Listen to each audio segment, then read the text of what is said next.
அரகர நம பார்வதி பதய ராதாரமண கோவிந்தா லட்சுமி விரத கோவிந்தா கோவிந்த நாம சங்கீர்த்தனோ கோவிந்தா.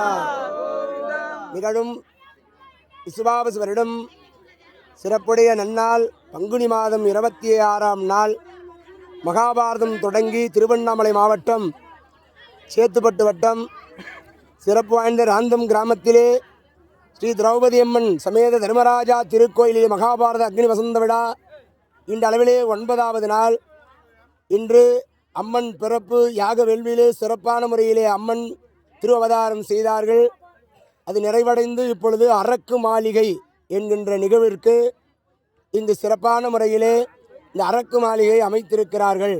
நமது ராந்தம் கிராமத்திலே அக்னி வசந்த விழாவிலே ஆலயம் தர்மம் ஆலய தர்மகர்த்தா கணாச்சாரி குமார மக்கள் நாட்டமைதாரர்கள் கிராம பெருந்தனும் தலைவர் உபத்தலைவர் வார்டு அங்கத்தினர்கள் முன்னாள் தலைவர்கள் இந்நாள் தலைவர்கள் ஆண்டோர்கள் சான்றோர்கள் சபையோர்கள் விழா குழுவினர்கள் பம்பை உடுக்கை மேளம் ராஜமேளம் தீப்பந்தம் அலங்கார சுவாமிகள் அந்தன பெருந்தகைகள் ஏனைய வந்திருக்கக்கூடிய அனைத்து கொத்து வகையறாக்கள் இங்கு அனைத்து கிராமத்திலிருந்து வருகின்ற சமயத்தார்கள் மற்றும் பக்தகோடி பெருமக்கள் இன்னும் சிறப்பு வாய்ந்த ஒளிபெருக்கின் வாயிலாக கேட்டுக்கொண்டிருக்கக்கூடிய பக்தர்கள் ஒலி சவுண்ட் சரி சிஸ்டம் ஆக அனைவரையும் வணங்கி இந்த சிறப்பு வாய்ந்த அரக்கு மாளிகை என்பது துரியோதனன் பாண்டவர்களை அழிக்க எண்ணி அரக்கு மாளிகை ஒன்றை கட்டுகின்றான் வாரணாவதம் என்று சொல்லும்படியான இடத்திலே. வாரணாவதத்திலே அரக்கு மெழுகு மூங்கில் கற்பூரம் கந்தகம் என்று எளிதிலே தீப்பற்றக்கூடிய அற்புதமான அந்த 5 பொருட்களை வைத்து இந்த அரக்கு மாளிகையை கட்டுகின்றான். அந்த துரியோதனன் பாண்டவர்களை அழிப்பதற்கு திட்டம் தீட்டி அதன் பிரகாரம் பாண்டவர்கள் அந்த அரக்கு மாளிகையை தங்க வைத்து எரிப்பதற்காக திட்டம் தீட்டி புரோசனனை அனுப்புகின்றான். புரோசனன் இந்த பாண்டவர்கள் 5 பேரும் தாய் குந்தமாதேவியும் காசியம்பதிக்கு பாண்டு மகாராஜாவுடைய அஸ்தியை கரைப்பதற்காக காசியம்பதியிலே போய் உடனுரை விசாலாட்சி அம்மன் விஸ்வநாத பெருமானை வணங்கி அங்கு வாரணாவதம் என்கின்ற இடத்திலே தங்குகிறார்கள். அப்படி தங்குகிற பொழுது வீமனுக்கு சந்தேகம் ஏற்படுகிறது. என்னவென்று சொன்னால், கொஞ்ச நாள் தங்குவதற்கு துரியோதனன் இப்படி ஒரு மாளிகையை சமைத்திருக்கின்றானே, எளிதிலே தீப்பற்றக்கூடிய பொருட்களை எல்லாம் கலந்து ஒரு மாளிகை கட்டியிருக்கிறான் என்று சொன்னால் ஏதோ துரியோதனன் நமக்கு சதி செய்திருக்கிறான் என்று புரிந்து கொண்ட பீமசேனன் எச்சரிக்கையாக இருக்கின்றான்.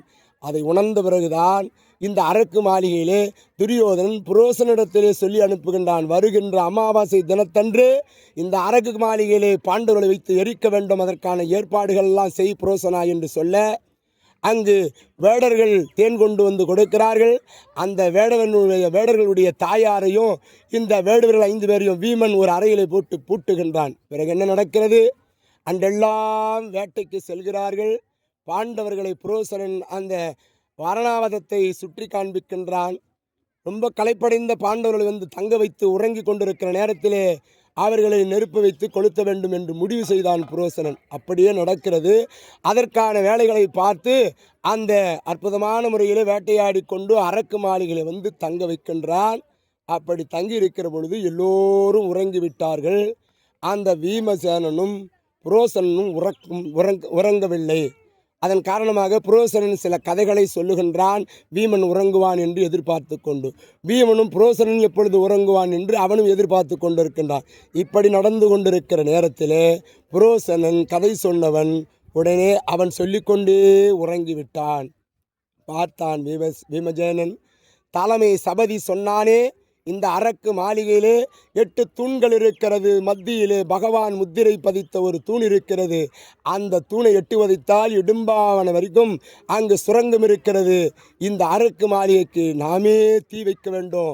தாயை முதுகிலே சுமக்க வேண்டும், தருமனையும் அர்ஜுனனையும் வலது கரத்திலே சுமக்க வேண்டும். இங்கு நகுல சகாதேவர்களை இடது கரத்திலே சுமந்து கொண்டு நாம் இந்த மத்தியில் இருக்கிற தூணை எட்டி உதைத்து இடும்பாவனம் செல்ல வேண்டும் என்று அந்த அரக்கு மாளிகைக்கு அவனாகவே தீ வைக்கின்றான்.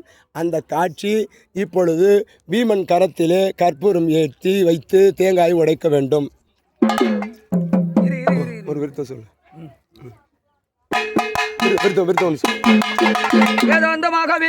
சகோதரி அம்மா வீரசக்தி தட்சணை வைங்கப்பா.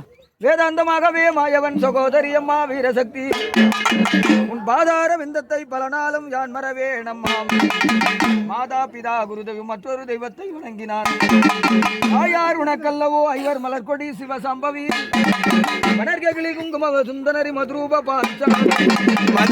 பாஞ்சாலியே அம்மா. புரியல. அப்படியே அப்படியே போக வேண்டியது. அப்படியே போக வேண்டியது. மறுபடியும் வரதில்லை. தருமுகன நீதியமதின சாஸ்திரங்களும் தருமரை போல நினவும் சத்தியம் தவறாத உத்தம குணங்களும் இரவு பகலறியாமல் பூஜைக்கு எப்பவுமே நிறைந்திருப்பார் குருபாதம் தேடியே கொடுக்கும் கர்ணனை போல நினவும் நித்தரே நித்த கல்யாணர் எங்கள் கோல பிரஜன் ஒரு கற்பூரம் ஏத்திட்டு கதையாண்ட வச்சு ஒரு கற்பூரம் ஏற்றி எத்தாந்து சனி முள்ள வைங்க. அவர்கிட்ட கொடுங்க. கற்பூரம் கீழே பண்ணி ஏற்றுங்க. ஐயா இப்படி வச்சு கற்பூரம் ஏற்றி அங்கே கொண்டு போய் வைக்கணும். ஓகே.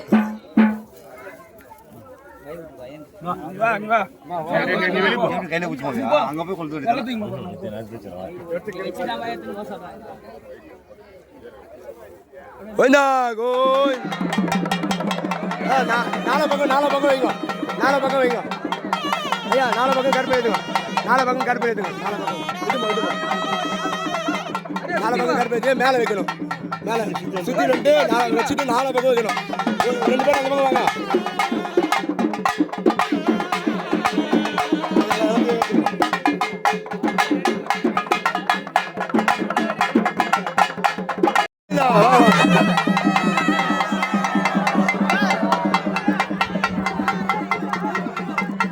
கோவிந்தா வா.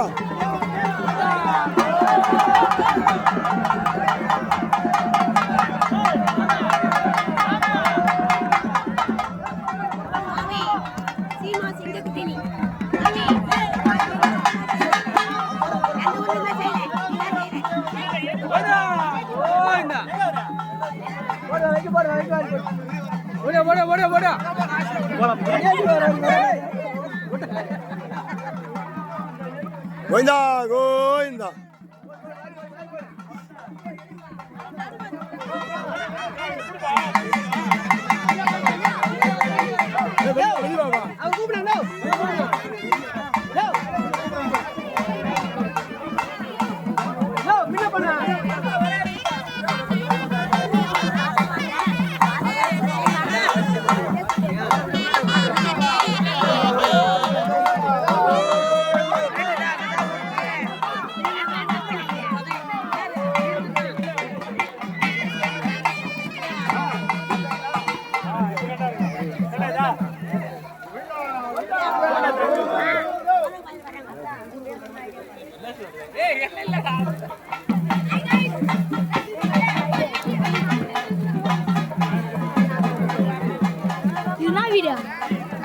அரக்கு மாளிகை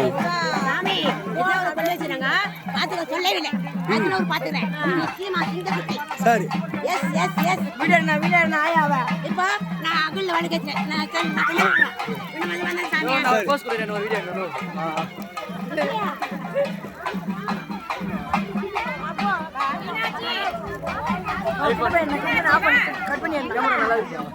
கேமரா குவாலிட்டி அதிகமாக